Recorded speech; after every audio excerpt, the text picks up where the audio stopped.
Hi! So, habang natutulog si baby, meron ako dito natanggap from Similac.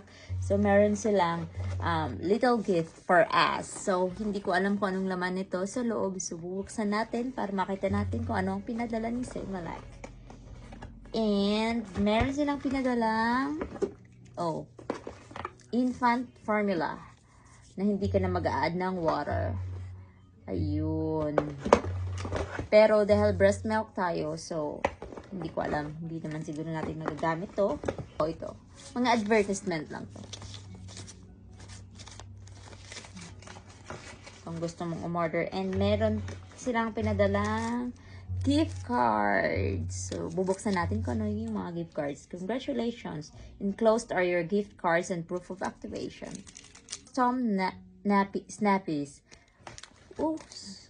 Which is worth of $50.